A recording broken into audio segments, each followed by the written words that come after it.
بسم اللہ الرحمن الرحیم۔ جھوٹ الخبائث یعنی برائیوں کی جڑ ہے، کیونکہ اس سے معاشرے میں بے شمار برائیاں جنم لیتی ہیں۔ رسول اللہ صلی اللہ علیہ وسلم فرماتے ہیں کہ سچ کو لازم کر لو، کیونکہ سچائی نیکی کی طرف لے جاتی ہے اور نیکی جنت کا راستہ دکھاتی ہے۔ آدمی برابر سچ بولتا رہتا ہے اور سچ بولنے کی کوشش کرتا رہتا ہے، یہاں تک کہ وہ اللہ کے نزدیک صدیق لکھ دیا جاتا ہے۔ جھوٹ سے بچو، کیونکہ جھوٹ فجور کی طرف لے جاتا ہے اور فجور جہنم کا راستہ دکھاتا ہے۔ آدمی جھوٹ بولتا رہتا ہے، جھوٹ بولنے کی کوشش کرتا رہتا ہے، یہاں تک کہ اس سے اللہ کے نزدیک کذاب لکھ دیا جاتا ہے۔ ایک فرمان نبی صلی اللہ علیہ وسلم ہے کہ جو شخص جھوٹ بولنا چھوڑ دے تو میں اس کے لیے ایک مکان کا ضامن ہوں جو اس کے لیے جنت کے کنارے پر بنایا جائے گا۔ جس نے جھگڑا کرنا چھوڑ دیا اور وہ حق پر ہے، یعنی حق پر ہونے کے باوجود جھگڑا نہیں کرتا، اس کے لیے جنت کے وسط میں مکان بنا دیا جائے گا۔ اور جس نے اپنے اخلاق اچھے کیے اور اس کے لیے جنت کے اعلیٰ درجے میں مکان بنا دیا جائے گا۔ ارشاد نبوی صلی اللہ علیہ وسلم ہے کہ جب بندہ جھوٹ بولتا ہے تو اس کی بدبو سے ایک فرشتہ 1 میل دور ہو جاتا ہے۔ مزید فرمایا کہ بڑی خیانت کی بات یہ ہے کہ تو اپنے بھائی سے کوئی بات کہے اور وہ تجھے اس میں سچا جان رہا ہے اور تو اس سے جھوٹ بول رہا ہے۔ آپ صلی اللہ علیہ وسلم کا فرمان عالی شان ہے کہ مومن کی اتباع میں تمام خصلتیں ہوتی ہیں مگر خیانت اور جھوٹ نہیں، یعنی دونوں چیزیں ایمان کے خلاف ہیں کہ مومن کو ان سے دور رہنا ضروری ہے۔ ایک دفعہ نبی کریم صلی اللہ علیہ وسلم سے پوچھا گیا، مومن بزدل ہو سکتا ہے؟ فرمایا ہاں۔ پھر عرض کیا گیا، کیا مومن بخیل ہو سکتا ہے؟ فرمایا ہاں۔ پھر پوچھا گیا، کیا مومن کذاب ہو سکتا ہے؟ فرمایا نہیں، لیکن اس کے باوجود 3 جگہیں ایسی ہیں جہاں پر جھوٹ بولنا جائز ہے۔ آدمی اپنی بیوی سے بات کرے تاکہ اس کو راضی کر لے، اپنی بیوی کو خوش کر سکے۔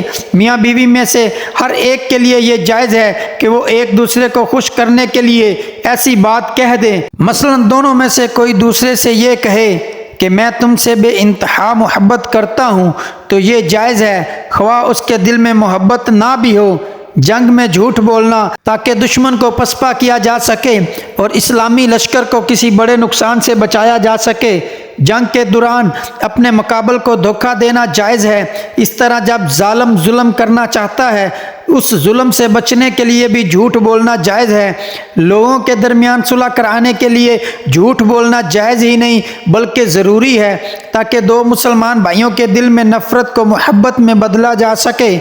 2 لوگوں کے درمیان صلح کرانے کے لیے جھوٹ بولنا کہ اس کے سامنے یہ کہہ دے کہ وہ تمہیں اچھا جانتا ہے، تمہاری تعریف کرتا تھا یا اس نے تمہیں سلام کہلا بھیجا ہے، اور دوسرے کے پاس بھی اس قسم کی باتیں کریں تاکہ دونوں میں عداوت ختم ہو جائے اور صلح ہو جائے۔ نبی کریم صلی اللہ علیہ وسلم نے ایک بڑھیا سے فرمایا کہ بوڑھی عورتیں جنت میں نہیں جائیں گی۔ پھر اس کے پریشان ہونے پر وضاحت فرمائی کہ میری مراد یہ ہے کہ جنت میں سب جوان ہو کر جائیں گے، بڑھاپے کی حالت میں کوئی بھی جنت میں نہیں جائے گا۔ اسی طرح ایک موقع پر جب ایک سائل نے اونٹنی مانگی تو آپ صلی اللہ علیہ وسلم نے فرمایا، ہم آپ کو اونٹنی کا بچہ دیں گے۔ اس نے پریشان ہو کر پوچھا کہ حضور اونٹنی کا بچہ میرے کس کام آئے گا؟ مجھے تو بڑا اونٹ چاہیے۔ تو آپ صلی اللہ علیہ وسلم نے وضاحت فرمائی کہ ہر اونٹ کسی اونٹنی کا بچہ ہی ہوتا ہے، چاہے وہ کتنا ہی بڑا ہو جائے۔ حضرت عبداللہ بن عامر رضی اللہ تعالی عنہ سے روایت ہے کہ رسول اللہ صلی اللہ علیہ وسلم ہمارے گھر میں تشریف فرما تھے کہ میری والدہ نے مجھے بلایا کہ میرے پاس آؤ تمہیں کچھ دوں۔ آپ صلی اللہ علیہ وسلم نے فرمایا، کیا کوئی چیز دینے کا ارادہ ہے؟ انہوں نے کہا کھجور دوں گی۔ تو آپ صلی اللہ علیہ وسلم نے ارشاد فرمایا، اگر تو کچھ نہ دیتی تو یہ تیرے ذمہ جھوٹ لکھا جاتا۔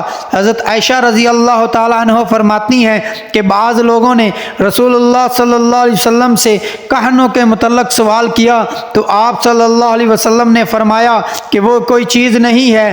لوگوں نے عرض کیا یا رسول اللہ صلی اللہ علیہ وسلم بعض اوقات وہ ایسی بات بتاتے ہیں جو درست ثابت ہوتی ہے، تو آپ صلی اللہ علیہ وسلم نے فرمایا کہ وہ درست بات جنات کی طرف سے ہوتی ہے جس سے وہ کہن کے کان میں ڈال دیتے ہیں، جیسے ایک مرغ دوسرے مرغ کے کان میں آواز پہنچا دیتا ہے اور پھر کہن اس میں 100 سے زیادہ جھوٹ ملا لیا کرتا ہے۔ ایک یتیم بچہ علم سے فارغ ہو کر مزید علم حاصل کرنے بغداد جانا چاہتا ہے، ماں سے اجازت طلب کرتا ہے، ماں اسے بخوبی اجازت دیتی ہے، اس کی قمیض کے اندر 40 دینار سی دیتی ہے اور بچے کو سچ بولنے کی تلقین کرتی ہے۔ یہ بچہ قافلے کے ساتھ روانہ ہوتا ہے۔ قافلے کو ہمدان کے قریب ڈاکو گھیر لیتے ہیں۔ ایک ڈاکو اس بچے سے پوچھتا ہے کہ تیرے پاس کیا ہے؟ بچہ کہتا ہے میرے پاس 40 دینار ہیں۔ ڈاکو اس کو مذاق سمجھ کر چلا جاتا ہے اور اپنے سردار کو اس بچے کے بارے میں بتاتا ہے، تو سردار اس بچے کو بلا کر اس سے پوچھتا ہے۔ بچہ پھر سچ بولتا ہے۔ اس کی قمیض جب چیک کرنے پر 40 دینار برآمد ہوتے ہیں تو سردار کہتا ہے اگر تو ہمیں نہ بتاتا تو ہم اس مال کو پا نہ سکتے، تو نے ایسا کیوں کیا؟ بچے نے کہا میری ماں نے مجھے نصیحت کی تھی کہ کبھی جھوٹ نہ بولنا۔ سردار نے یہ سنا تو اس کے دل پر چوٹ لگی اور زارو کتار رونے لگا اور کہنے لگا بچے تو کتنا اچھا ہے کہ اپنی ماں سے کیا ہوا وعدہ پورا کر دیا، اور ہم کتنے برے ہیں کہ اللہ سے کیا ہوا وعدہ پورا نہیں کر رہے اور مخلوق کو لوٹ رہے ہیں۔ پھر کیا تھا؟ سردار اور اس کے ساتھیوں کے دل کی دنیا ہی بدل گئی، وہ انسان بن گئے۔ یہی بچہ آگے جا کر بہت بڑے بزرگ بنے۔ آج دنیا جنہیں حضرت شیخ عبد القادر جیلانی رحمت اللہ علیہ کے نام سے جانتی ہے۔ ناظرین، جھوٹ ایک ایسا فعل ہے جس کا شمار گناہ کبیرہ میں ہوتا ہے۔ قرآن مجید میں ارشاد باری تعالیٰ ہے بے شک اللہ اس کو راہ نہیں دکھاتا جو جھوٹا ہے۔ جھوٹ کے لیے عرب میں کذب کا لفظ استعمال ہوا ہے اور اس کے معنی جھوٹے اور جھوٹ بولنے والے کے ہیں۔ جھوٹ ایک ایسی برائی ہے جس سے دوسری تمام برائیاں نکلتی ہیں، اس لیے جھوٹ کو تمام برائیوں کی جڑ بتایا گیا ہے۔ حضور صلی اللہ علیہ وسلم نے جھوٹ بولنے کی مذمت فرمائی اور ارشاد فرمایا جھوٹ گناہ کی طرف لے جاتا ہے اور گناہ دوزخ میں لے جانے والا کام ہے۔ حضور صلی اللہ علیہ وسلم نے منافق کی ایک علامت یہ بھی بتائی ہے کہ جب منافق گفتگو کرتا ہے تو جھوٹ بولتا ہے، اور منافق چونکہ دل میں کچھ اور رکھتا ہے اور زبان پر کچھ اور لاتا ہے، اس لیے وہ جھوٹا منافق قرار پائے گا۔ جھوٹ بول کر سودا بیچنا حرام ہے۔ اس میں ایک تو جھوٹ بولنے کا گناہ، دوسرا مسلمان کے ساتھ دھوکہ اور فریب کرنا۔ نبی کریم صلی اللہ علیہ وسلم کا ارشاد ہے تاجر لوگ قیامت کے دن بدکار ہونے کی حالت میں اٹھائے جائیں گے سوائے اس شخص کے جو نیکی کا کام کرے، مثلا صدقہ و خیرات دیا کرے، سچ بولے۔